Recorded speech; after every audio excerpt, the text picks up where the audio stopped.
We're moving on with the show, and right now, I'm able to announce a lady who is so incredible. Not only has she been the founder and the person who started some of the biggest magazines in all of Utah Valley Magazine, later Business Q. She's also been giving awards next to people like Martha Stewart. But let me take you behind the curtains.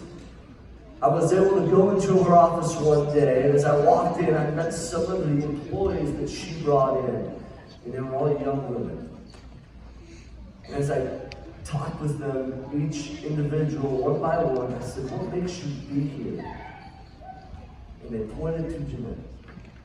And they said, she's the reason I'm here. She's the reason I show up. She breathes life into us, she pours into us, and she's impacted me. She's a cancer survivor. As a matter of fact, survivor. She freaking kicked cancer butt! And she is so powerful. And right now, you guys get to hear how she has been able to fight for her life. Put your hands together for Jeanette Bennett. Come on! Thank you, Bennett. Thank you, Amanda. I'm so happy to be here. This is a great night about fighting for life. I'm a fan of Ben. I love featuring him in our magazine as one of the 40 most fabulous people in the Valley. Amanda, Graceland's mom, has also been in that article. I love these people. I've had a bit of a week. On Wednesday, I helped my son enter the MTC. And if you, thank you. Done that yourselves or been part of that drop-off, which is excruciatingly joyful. And you know, what's the right thing to do after you cry so hard you're dehydrated? The very next day you hike Timpanogos. That's what I did.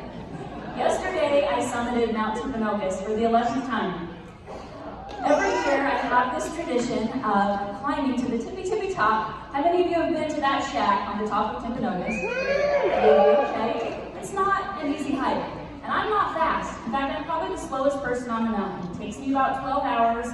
People pass me all day long. Yesterday I did not pass one person. I just go at my own pace, but that's okay.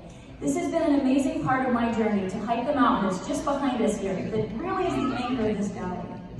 2 years ago, when I was preparing to do my annual hike, I was trying to pick the date. I was working around some doctor's appointments because there were some things that were just kind of off. So I showed up to a doctor's appointment thinking, you know, it's probably going to be routine and we'll just figure this little problem out. And unfortunately, I found out that day that I had the C word, not the C word of 2020 that had us arguing about masks and mandates, but it was the other C word. And I was told I had thyroid cancer that had spread to my lymph nodes. Now this was a hard word for me to hear. And anyone who's heard that word in a doctor's office knows what I'm talking about. And for me, I base my life on positivity. I think the best of everyone. That's why I love what I do, writing about the people of this valley. I think the Jazz are going to make it to the finals every year. I think BYU is going to win the national championship every year. And that's how I view life.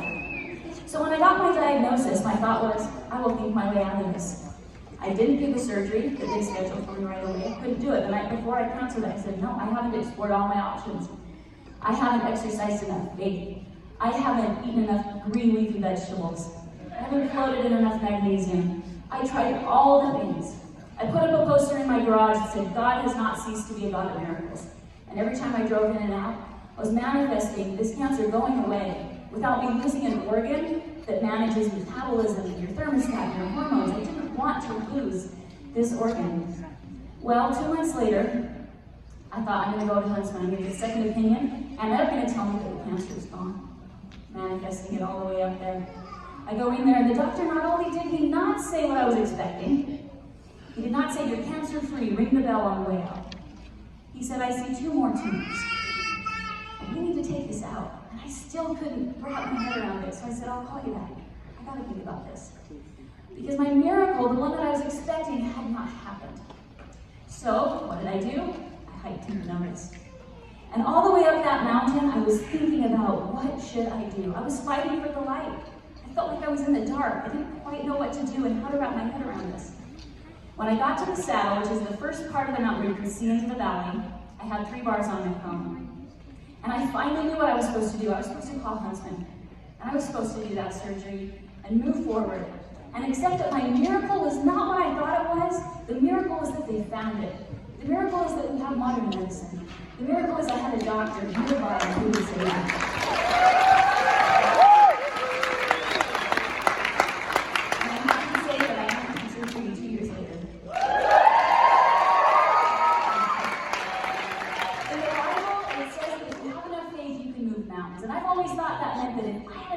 I could move Timpanogos to Payson.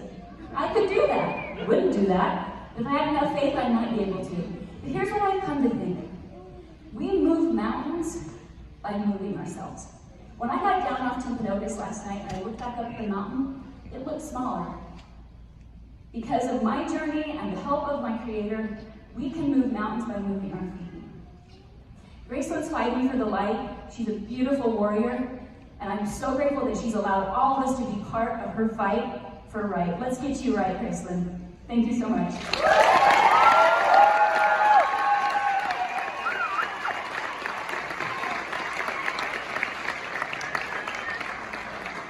And put your hands together again for Jeanette. Let's go!